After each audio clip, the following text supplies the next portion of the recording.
உமது உதவி என்னை விட்டு தொலைவில் போய்விடச் செய்யாதேயும். எனக்கு துணை செய்ய வாரும். ஏனெனில் நானோ ஒரு புழு, மனிதன் இல்லை. மானிடரிடம் நிந்தைக்கும் மக்களின் இகழ்ச்சிக்கும் உள்ளானேன். தந்தை, மகன், தூய ஆவியின் பெயராலே நம் ஆண்டவராய் இயேசு கிறிஸ்துவின் அருளும் கடவுளின் அன்பும் தூய ஆவியானவருடைய நட்புறவும் உங்கள் அனைவரோடும் இருப்பதாக. அன்புக்குரிய இறை மக்களே, புனித வாரத்தை நாளை நாம் தொடங்குகிறோம். நெற்றியில் சாம்பலை பூசி 40 நாள் தவக்காலத்தை தொடங்கிய நாம் இன்று தவக்காலத்தின் கடைசி நாளில் நிற்கிறோம்.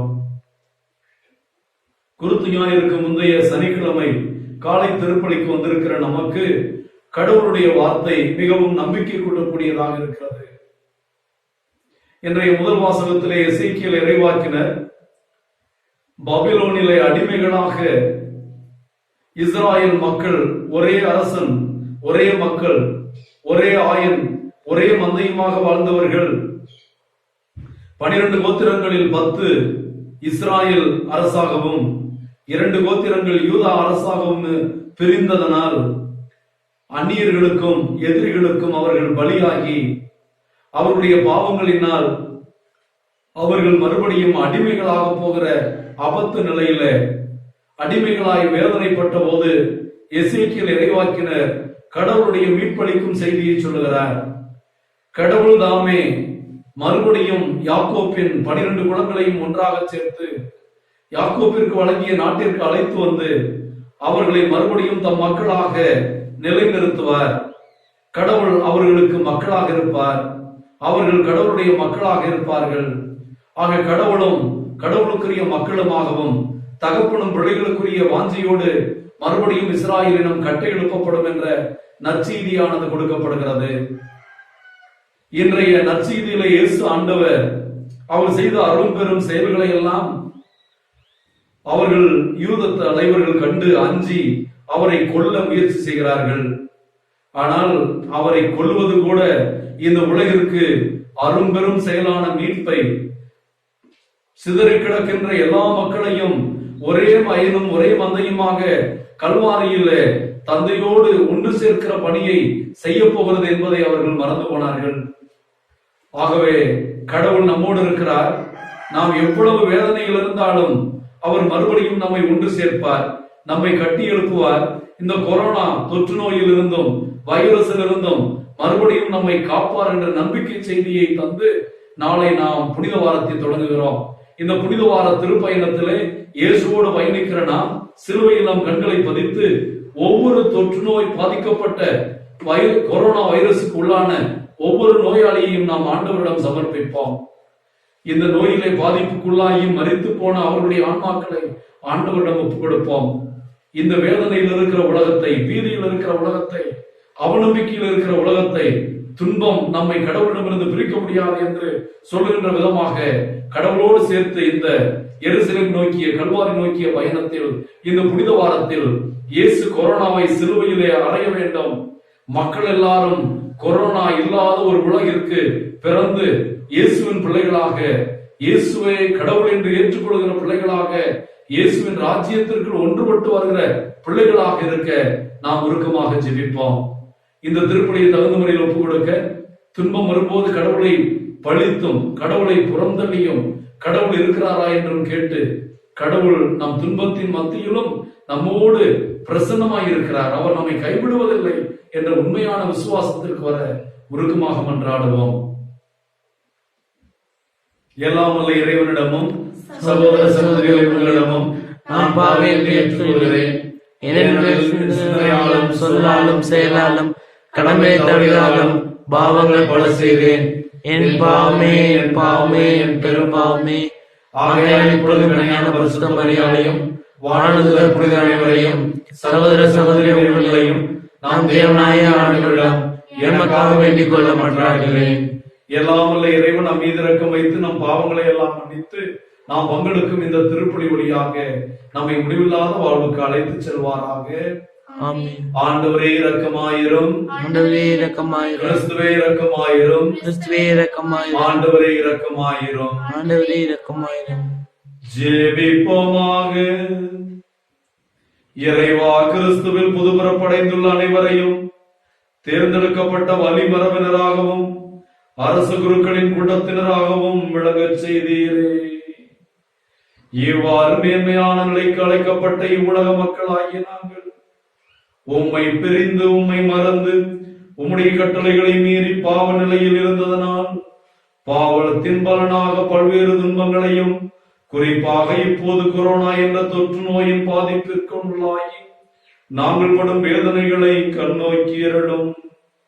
எங்கள் இதயங்களில் ஒரே நம்பிக்கையையும் உம் வழியாக மட்டுமே எங்களுக்கு மீட்பு உண்டு என்ற உறுதியையும் தந்து எங்களை ஆசீர்வதிக்க வேண்டும் என்று உம்மோடு பரிசுத்த ஆவியின் ஐக்கியத்தில் இறைவனாய் என்றென்றும் வாழ்ந்து ஆட்சி செய்கின்ற எங்கள் ஆண்டவன் திருமகனுமாகிய இயேசு கிறிஸ்து வழியாக உம்மை மன்றாடுகிறோம்.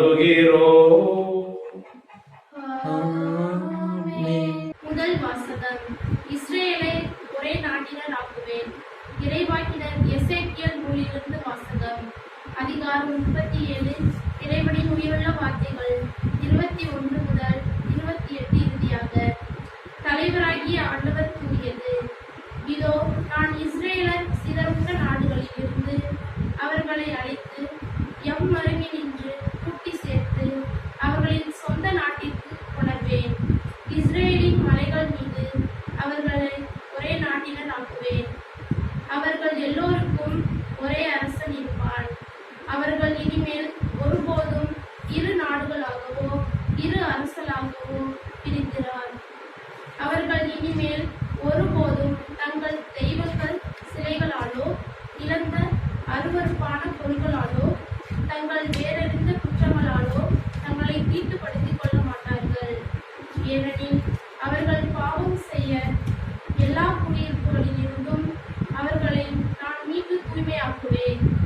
அவர்கள் எனக்கு மக்களாயிருப்பர், நான் அவர்களுக்கு கடவுளாயிருப்பேன். என் ஊழியன் தாவீது அவர்களுக்கு அரசனாயிருப்பான். அவர்கள் அனைவருக்கும் ஒரே ஆயன் இருப்பான். என் நீதி நெறிகளின்படி அவர்கள் நடப்பர். என் நியமங்களை கருத்தாய் கடைபிடிப்பர். நான் என் ஊழியன் யாக்கோபுக்கு கொடுத்ததும் உங்கள் மூதாதையர் வாழ்ந்ததுமாகிய நாட்டில் அவர்கள் வாழ்வர். அவர்களும் அவர்களின் மக்களும் மக்களின் மக்களும் அங்கு என்றென்றும் வாழ்வர்.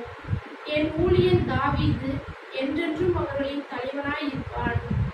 நான் அவர்களுடன் நல்லுறவு உடன்படிக்கை செய்து கொள்வேன். அது அவர்களுடன் என்றென்றும் நிலைத்திருக்கும். நான் அவர்களை நிலைபெற செய்து அவர்களை பெருகச் செய்வேன். என் தூயகத்தை அவர்கள் நடுவே என்றென்றும் நிலைக்கச் செய்வேன். என் உறைவிடம் அவர்கள் நடுவே இருக்கும். நான் அவர்களுக்கு கடவுளாய் இருப்பேன். அவர்கள் எனக்கு மக்களாய் இருப்பர். என் தூயகம் அவர்கள் நடுவே என்றென்றும் நிலைத்திருக்கையில் இஸ்ரேலை தூய்மைப்படுத்துபவர் ஆண்டவராகிய நானே என வேற்றுத்தார் அறிந்து கொள்வர். இது ஆண்டவர் வழங்கும் அருள்வாக்கு. பதிலுரை பாடல். பல்லவி. ஆயர் தம் மந்தையை காப்பது போல ஆண்டவர் நம்மை காத்திடுவார்.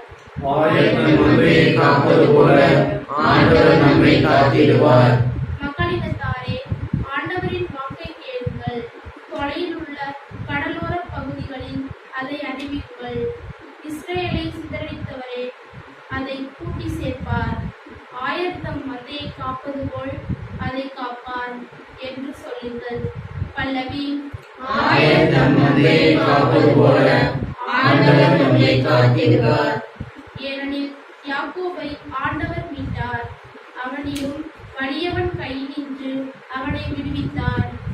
அவர்கள் வந்து சீயோனின் உச்சியில் பாடி மகிழ்வார்கள். ஆண்டவரின் கொடைகளை முன்னிட்டு பூரிப்படைவார்கள். பல்லவி. ஆயர் தம் மந்தையை காப்பது போல ஆண்டவர் நம்மை காத்திடுவார். அப்பொழுது கன்னி பெண்கள் நடனமாடி களித்திருப்பர். அவ்வாறே இளைஞரும் முதியோரும் மகிழ்ந்திருப்பர். அவர்களுடைய அழுகையை நான் மகிழ்ச்சியாக மாற்றுவேன். அவர்களுக்கு ஆறுதல் அளிப்பேன். துன்பத்திற்கு பதிலாக இன்பத்தை அருள்வேன். பல்லவி. ஆயர் தம் மந்தையை காப்பது போல ஆண்டவர் நம்மை காத்திடுவார். ஆயத்தன் மந்தையை காப்பது போல ஆண்டவர் நம்மை காக்கின்றார். ஆயத்தன் மந்தையை காப்பது போல ஆண்டவர் நம்மை காக்கின்றார்.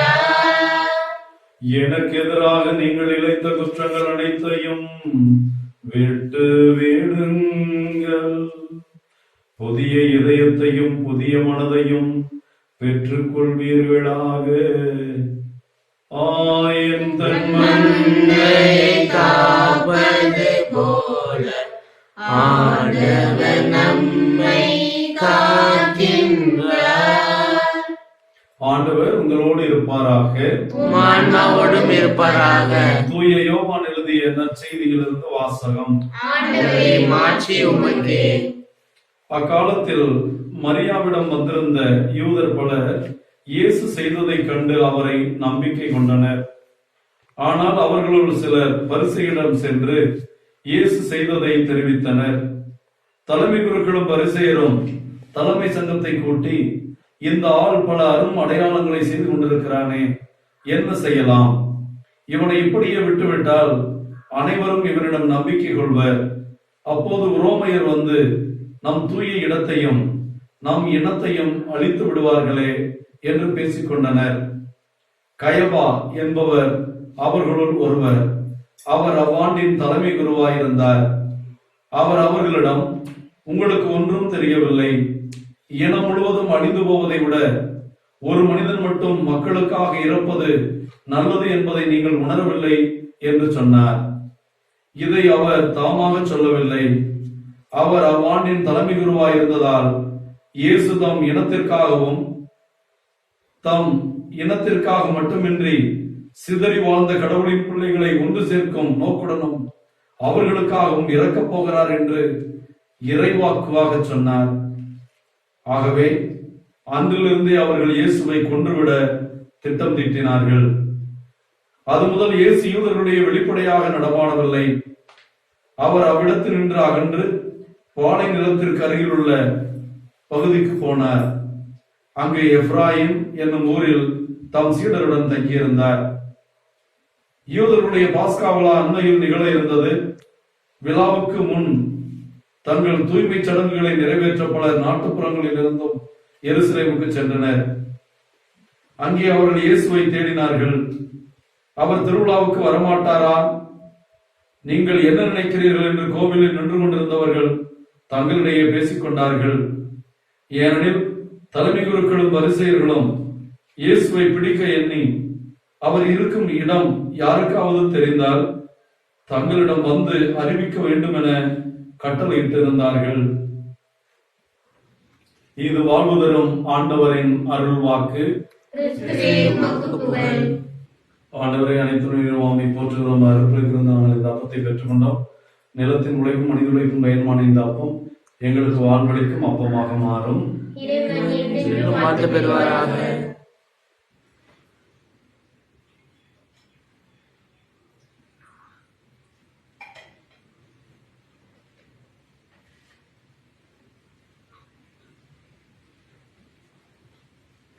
ஆண்டவரை அனைத்து நிர்வாகமை போற்றுகிறோம். அருள்களுக்கு நாம் இந்த ரசத்தை பெற்றுக்கொண்டோம். நிலத்தின் உழைப்பும் திராட்சை கொடியின் பலனுமான இந்த ரசம் எங்களுக்கு வாழ்வளிக்கும் பானமாக மாறும்.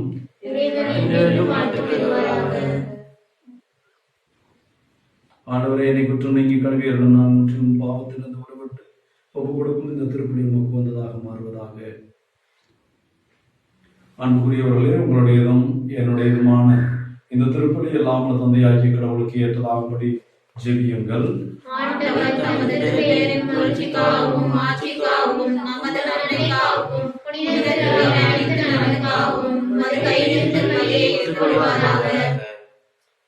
பிரியமான கடவுளே, உமக்கள் நாங்கள் நேர்ந்தளிக்கும் உன் நோன்பின் காணிக்கைகள் உமக்கு ஏற்புடையவதாய் அமைவதாக.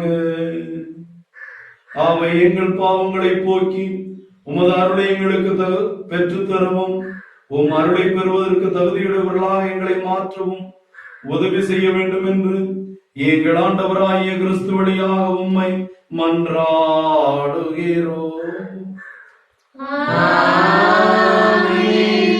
ஆண்டவர் உங்களோடு இருப்பாராக. ஆன்மாவோடும் இருப்பாராக. இதயங்களை ஆண்டவரிடம் எழுப்புங்கள். ஆண்டவரிடம் எழுப்பியுள்ளோம். நாம் இறைவனாகிய ஆண்டவருக்கு நன்றி கூறுவோம். அது தகுதியும் நீதியும் ஆனது. ஆண்டவரே, தூயவரான தந்தையே, என்றும் உள்ள எல்லாம் வல்ல இறைவா, என்னாலும் இவ்விடத்திலும் நாங்களும் உமக்கு நன்றி செலுத்துவது மெய்யாகவே தகுதியும் நீதியுமாகும். எங்கள் கடமையும் மீட்புக்குரிய செயலுமாகும். எங்கள் உண்ணா நோன்பின் வழியாக நீர் எங்கள் தீய நாட்டங்களை அடக்குகின்றீர். மனதை மென்மேலும் எழுப்புகின்றீர். நற்பண்புகளையும் அவற்றிற்கான பரிசுகளையும் எங்கள் ஆண்டவராகிய கிறிஸ்து வழியாக பெற்றுக்கொள்ள செய்கிறேன். அவர் வழியாக உமது மாண்பை வானுதர் புகழ்கின்றனர். தலைமை தாங்குவோர் உம்மை வழிபடுகின்றனர். அதிகாரம் செலுத்துவோரும் திருமணம் நடத்துகின்றனர். வானங்களும் அவற்றிலுள்ள ஆற்றல்களும் செராவின்களும் ஒன்று கூடி அக்களித்துக் கொண்டாடுகின்றனர். அவர்களோடு எங்கள் குரலையும் சேர்த்துக் கொள்ளுமாறு நாங்கள் உம்மை தாழ்மையுடன் நிறைஞ்சி புகழ்ந்து ஒரே குரலாய் சொல்வதாவது: தூயவர், தூயவர், தூயவர், வான்படைகளின் கடவுளாம் ஆண்டவர், விண்ணமும் மன்னமும் உமது மாட்சியால் இருந்துள்ளன. உன்னதங்களிலே ஓசானா. ஆண்டவர் பெயரால் வருபவர் ஆசி பெற்றவர். உன்னதங்களிலே ஓசானா. அன்புக்குரியவர்களே, நம் ஆண்டவர் கற்பித்த இயேசு சாமி நமக்கு கற்பித்த நமது துன்ப வேளையிலும் எல்லா நேரத்திலும் நாம் தந்தையை நோக்கி எதை கேட்டாலும் நமக்கு கொடுப்பார் என்று இயேசு சொல்லிக் கொடுத்த ஜெபத்தை கொரோனா தொற்றிலிருந்து விடுதலை கிடைக்கவும் இந்த புனித வாரத்தை நாம் ஆலயங்களில் கொண்ட முடியாமல் வேதனைப்படுகிற பிள்ளைகளுடைய விசுவாசம் கூடவும் ஆண்டவர் நம்மோடு இருக்கிறார். நமக்காக பாடுகளை, துன்பத்தை, சிலுவையை சுமந்து உயிரை கொடுத்து நம்மை இந்த கொரோனா துன்பத்திலிருந்து மட்டுமல்ல எல்லா பாவத்திலிருந்து மீட்கப் போகிறார் என்பதை மனதில் நிறுத்தி வானக தந்தையை நோக்கி வானக அருளுக்காக ஜெபிப்போம். பெண்ணுலகில் இருக்கிற எங்கள் தந்தையே, ஆட்சி வருக, மண்ணிலும் எங்கள் அன்றாட உணவை இன்று எங்களுக்கு தாரும். எங்களுக்கு எதிராக குற்றம் செய்வதை நாங்கள் மன்னிப்பது போல எங்கள் குற்றங்களை மன்னியும். எங்களை சோதனைக்கு உட்படுத்தாதையும் தீமையிலிருந்து எங்களை விடுவித்தருளும். ஆண்டவரை தீமை அனைத்திலிருந்தும் எங்களை விடுவித்து எங்கள் வாழ்நாளில் அமைதியை கனிவோடல்ல உம்மை மன்றாடுகிறோம். உமது இரக்கத்தின் உதவியால் நாங்கள் பாவத்திலிருந்து எப்போதும் விடுதலை பெற்று யாதொரு கலக்கமின்றி நலமாயிருப்போமாக. நாங்கள் நம்பியிருக்கும் பேரின்பு வாழ்வையும் எங்கள் ஆண்டவர் இயேசுவின் இரண்டாம் வருகையும் மகிழ்ச்சியோடு எதிர்பார்த்திருக்கின்றோம். ஆண்டவராகிய இயேசு கிறிஸ்துவை அமைதி உங்களுக்கு விட்டுச் செல்கிறேன், என் அமைதி உங்களுக்கு அளிக்கிறேன் என்று அப்போஸ்தலர்களுக்கு மொழிந்தேன். எங்கள் குற்றங்கள் குறைகளை பாராமல் நாங்கள் மீது கொண்டிருக்கிற விசுவாசத்தை கண்ணோக்கி எங்களுக்கும் இந்த கொரோனா தொற்றினால் அமைதி இழந்திருக்கிற உலகத்திற்கும் ஒற்றுமையும் அமைதியும் அளித்திருளம் கொள்வீராக. என்றென்றும் வாழ்ந்து ஆட்சி செய்கின்றவர் நீரே. ஆண்டவர் இயேசு கிறிஸ்துவின் அமைதி உங்கள் அனைவரோடும் இருப்பதாக. ஒருவருக்கொருவர் கிறிஸ்துவின் அமைதியை அறிவித்துக் கொள்வோம். அமைதி.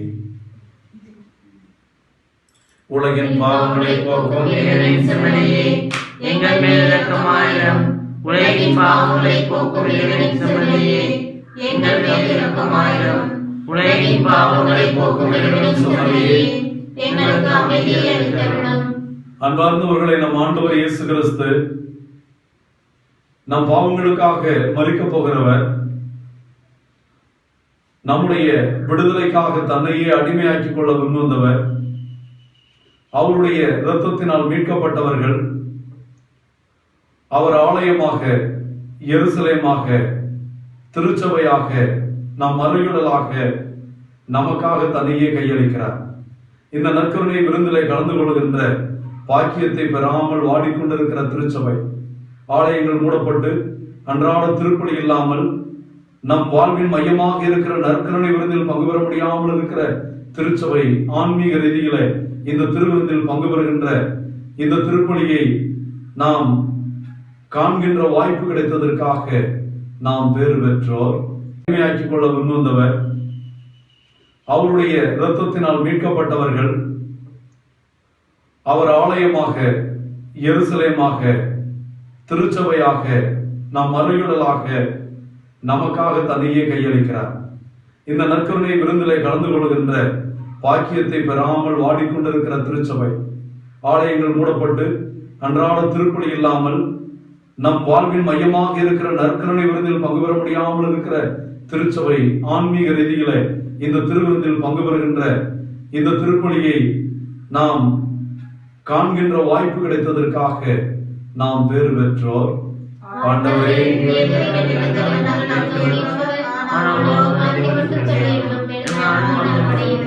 கிறிஸ்துவின் திருவுடலும் திரு ரத்தமும் இதை உட்கொள்ளும் எனக்கும் உங்களுக்கும் நித்திய வாழ்வளிப்பதாக. ஆமென்.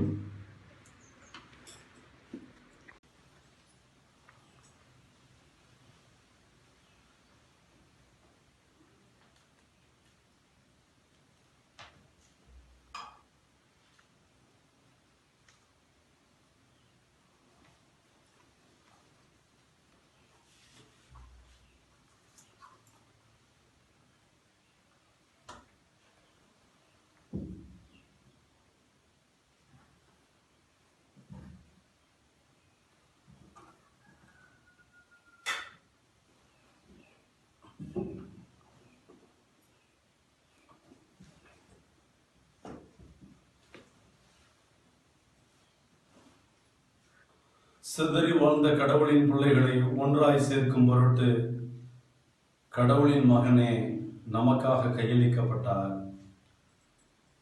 நன்றி கூறி மன்றாடுவோமாக. ஆண்டவரே, மாண்புக்குரிய உம்மை பணிவுடன் வேண்டுகின்றோம். அதனால் புனிதமிகு உடலாடும் இரத்தத்தாலும் எங்களுக்கு உணவளித்தது போல கொரோனா நோயினால் தொற்றப்பட்டு பாதிக்கப்பட்டுள்ள உம்முடைய அன்பு பிள்ளைகளுக்கும் அவர்களுடைய குடும்பங்களுக்கும் இவர்களுக்கு பணியாற்றும் மருத்துவர்கள், செவிலியர்களுக்கும் எங்களை பாதுகாக்கின்ற காவலர்களுக்கும் துப்புரவு பணியாளர்களுக்கும் இந்த திருப்பலியின் பயனாக உம்முடைய அருளும் ஆசிரியரும் பாதுகாப்பும் நிறைவாய் கிடைப்பதாக. உங்களுக்கும் இவர்களுக்கு பணியாற்றும் மருத்துவர்கள், செவிலியர்களுக்கும் எங்களை பாதுகாக்கின்ற காவலர்களுக்கும் துப்புரவு பணியாளர்களுக்கும் இந்த திருப்பலியின் பயனாக உம்முடைய அருளும் ஆசிரியரும் பாதுகாப்பும் நிறைவாய் கிடைப்பதாக. எங்கள் ஆண்டவராகிய கிறிஸ்து வழியாக உம்மை மன்றாடுகிறோம்.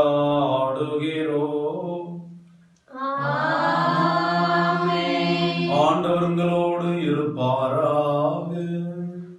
எல்லாம் வல்ல இறைவன் பிதா, சுதன், பரிசுத்த ஆவி உங்களையும் உங்கள் குடும்பங்களையும் கொரோனா தொற்றி இருக்கிற அனைத்து நோயாளிகளையும் உயிர் பலிகளை இழந்து தவிக்கிற குடும்பங்களையும் தன்னுடைய வல்லமையில் இருக்கிறங்களால் ஆசீர்வதிப்பாராக.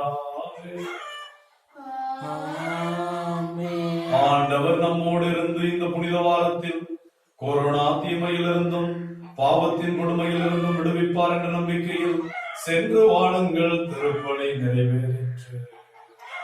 இறைவனுக்கு